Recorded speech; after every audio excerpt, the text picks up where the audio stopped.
Welcome to San Juan, La Union, surfing capital of the North. Coach Jong and Ate Rhea, who just got married last month. Congratulations. Lovebirds. And then we have Kuya Pansit over here. DJ, Tinay, Jaymar, who is also instructor. Everyone is basically instructor. Tex, and JJ, the nephew of Ate Rhea. So these are just a few members of Donkey Surf School. Myself and Diane were also instructors a couple of years ago, but don't have time anymore, and they are big enough, I think, to manage. But basically, this is the first team that was trained in coral propagation. Okay, and they were trained in 2017 because when it's flat here, so this is now the opening of surf season, okay, October, today actually. But when it's flat and there are no waves, there's no income. Remember, there's nobody to push because there's no waves. So what do? We do paddleboarding. One of the environmental initiatives na ginagawa po na different organization dito po sa La Union, and of course with your help, no? Mga corporate sponsors. So yung concept po ng ginagawa dito sa La Union is the reach to reach na concept. So meaning from the mountains to the sea, we are doing environmental initiatives to preserve, conserve, and sustainably manage yung ating environment and natural resources. And we are doing this for intergenerational equity na tinatawag. So,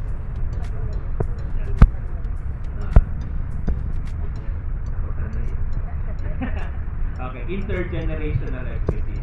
So, we all know that the Philippines is one of the signatories doon po sa Paris Agreement, and the Philippines targeted 70% reduction of our carbon emissions by 2030. So, and with that, no, marami pong mga kailangan gawin para maprotektahan po ang ating environment from reach to reef, no, from the planting ng mga punong kahoy, for example in Sierra Madre, at yung mga pagtatanim din ng mga punong kahoy dito sa coastal areas natin. So last year, we also have the rock, so substrate po. Dito po yung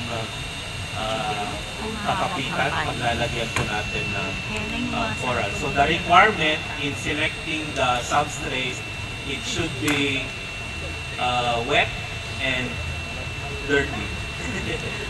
Dirty. Dirty daw, sabi ni Sir Anwar. So, wag po yung malinis na malinis because there's no organism na nabubuhay na doon. So, pag ganito, buhay pa rin po siya. So, may mga moss, that means there's life. There's algae. And then, ito po yung for demo purposes, ito po yung ating imagine nyo po ito po yung coral fragment. So that's actually a bleached coral. You can see. You see what Pansit is doing with the surgical cutter? He's cutting that into smaller pieces. Actually, we should make them mga 2 to 3 millimeters maximum size. Why? So the less surface area that you can attach to the substrate, the higher the chance of survival of the coral. Because, you know, when the tidal inundation is pushing against it, if the coral is standing tall, it's very likely to break. So we have to, this is from the science of Anwar from Ocean Quest Global, you make sure that you cut those corals into this size, 3 millimeters ideal. You can see it? 3 millimeters. Okay, and you try to, so this is a mini example of the actual size. Because if you deploy this down into the nursery, 20, 30 feet down, it's still moving around. It needs to be heavy enough to withstand the pressure of the waves and the current. Okay, so the actual size which we have out there, which we collected also from Coral Point, is about 5 times the size of this. And that's difficult, and you really need to be trained, because when you go out against the alon, okay, and it's these conditions, it's very, very difficult. So we have to be trained in handling of heavy substrate. It's like probably 2 kilos, 3 kilos? 2 to 3 kilos sometimes. One at a time, we bring it out back to the nursery. And you see the boy here, the rubber boy? This black one, Yayan, can you get that? So this is all the equipment we need when we go out. Lift it, bring it forward here so everyone can see it. So this is a floater. We use this to bring all our materials out. We also go out in a paddle board usually, a large surfboard, about 9 feet, 10 feet, where we can put our additional materials, all of this stuff that we bring out with us, okay? So here you can see it's got a bag inside where we can put in the corals, float them out, or on the surfboard, but this is safer. And then we can bring them down into the nursery, free dive down. Okay, this is all for safety. So you have to be a good swimmer to be able to do that also. And fortunately, as a surf instructor in La Union Surf Club, you have to be water and safety trained. Okay, that's pretty much lifeguard training. Doing the, 3-hour swim. We will show you the actual planting. So, pag nag-ididikit niyo po, please choose an area na even. So, nalagyan na po ng glue. So, nakadikit na po siya. And then, papatakan po ng catalyst. And then, you submerge it in water. Fully submerged. Wow, fully submerged. So, pag ganyan na po, matibay na po siya. Hindi na po sila maghihiwalay. Sana all.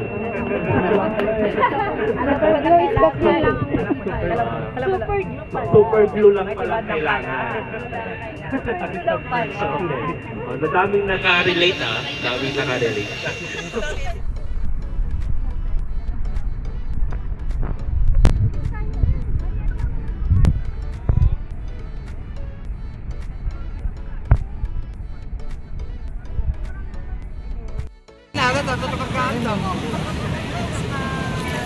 Tamihan mo po para. And then, dikit na po.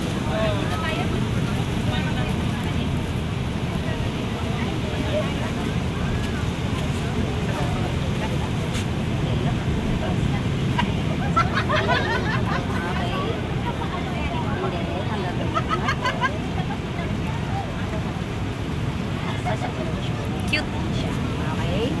Next po, meron pa po tayong tatlo. Sino pa?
La Union. Look at that.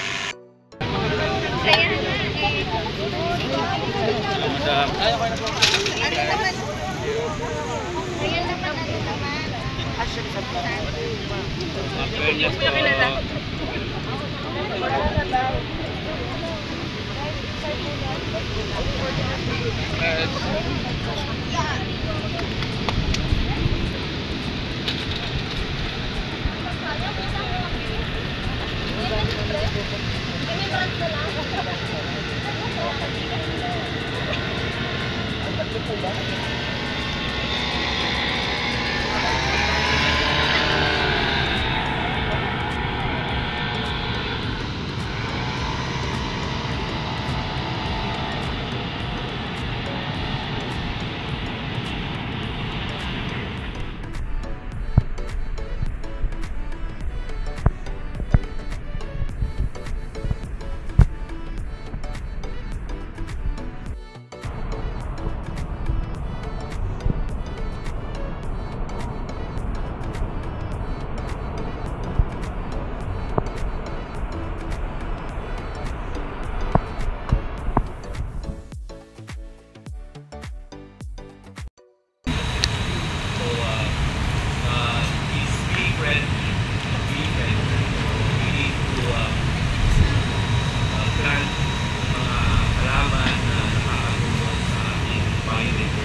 Union is center for apiculture.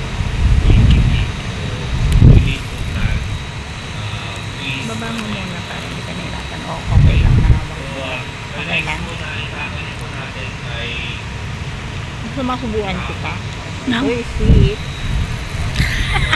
kaparehas naman na yung dahon na Wala si Bebe, ay ikaw na lang sa'yo ang mag-sweet. So, itong Duhat. bunga po ito, Nakakamiss yung duhat. ganito yung bunga. Ay, Kung ginagawa ang Christmas decor, and you know, yung bunga po nito ay pag pinases po nila ito, may oil. Hindi po kalamansi. Hindi po siya kalamansi. Bitaw po, bitaw. Yung oil po nito ay considered oil of the gods. Yan. So, in other countries, pinaprocess po nito. At tapos yung oil po niya ay ginagamit pure skin diseases. Kaya oil of the gods tawag po. Okay, how to plant? So mamaya po, kayo po ang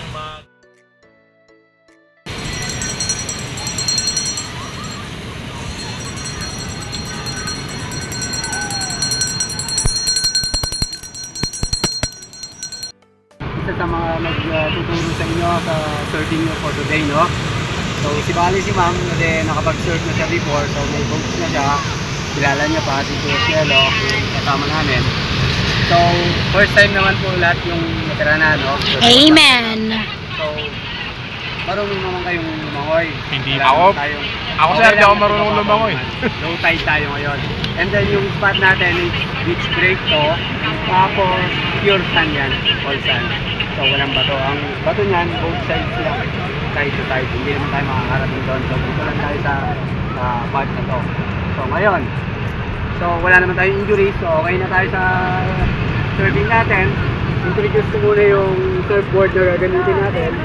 Ang tawag dito is 9-0 softboard para sa mga beginner, no? Lagi tayo mag-uumpisa sa 9-0 softboard. So yun yung nose mo kung saan ka laging nakaharap. Tapos yung both sides yan, yung ring. Tapos ito si top deck. Tapos si leg rope only. Leg rope only na laging naka-attach sa back foot natin. Tapos si pin sa ilalim.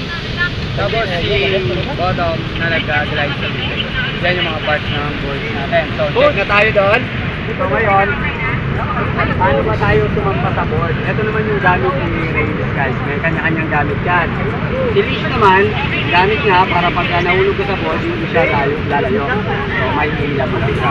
So ngayon, okay na. Pag nakakabog ka ng langoy, pwede mo siyang i-grab ka. Silahin yung board.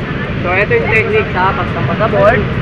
Gagrab mo lang, hawak kay Reyes, papatong yung upper, tapos susunod si lower para mas madali tayong sumampa sa board.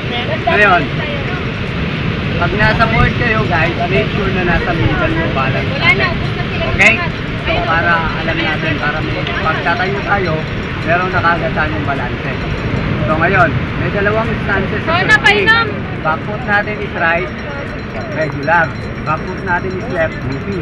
So ano yung dominant foot nyo? Makikita nyo mamaya kung ano yung pang mas malakas na babaan nyo. No.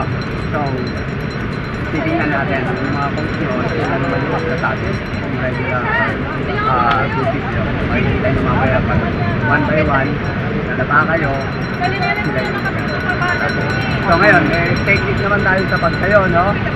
Dahil pinaka-beginner tayo, gagamitin muna natin yung pinaka-basic, which is yung bend up. So, paano ba ginagawa si bend up? Pag sinabi ng coach mo na ready, kailangan mo lang i-place yung kamay mo dito sa chair squat. Huwag dito kasi may hihirapan kang i-lift. Then, huwag din dito sa range side kasi may tendency gumula. So, dito manggagaling yung kamay sa medial part. Ipo-fold ko si right foot ko kung regular yung dominant foot ko. Kung kanan. Kung kaliwa naman yung dominant foot ko, ipo-fold ko naman yung opposite lang. So, dito, pag, for example, regular ako, ito na yung naka-fold, naka-ready position lang. So, pag sinabi ng coach ready, eto na. Pag sinabi ng up, push, ihakbang ko lang yung left sa front. One step at a time lang yun. So, pag-up, bend na lang. So, gano'n ha. So, up. Ready position tayo. Fold. So, push. Hakbang. Kung regular. Kung goofy, naman. So, naka-fold naman. So, opposite side. So, push. Yung right naman ang ihakbang mo in front. So, baliktad lang sila. Kung ano yung dominant foot nyo. Ngayon, okay na tayo dun sa pagtayo natin. Yun lang yung munang pinaka-basic na bend up. So, sa safety natin, ikaw, board, shoulder. So, lakad lang. Okay, yun yung mga safety natin. Para tamang pagtayo sa board. So, punta na tayo sa mga coach natin. Para kanya-kanya tayo. Nandiyan yung mga mag-assist sa ating coach. Punta kayo sa sariling board. Okay?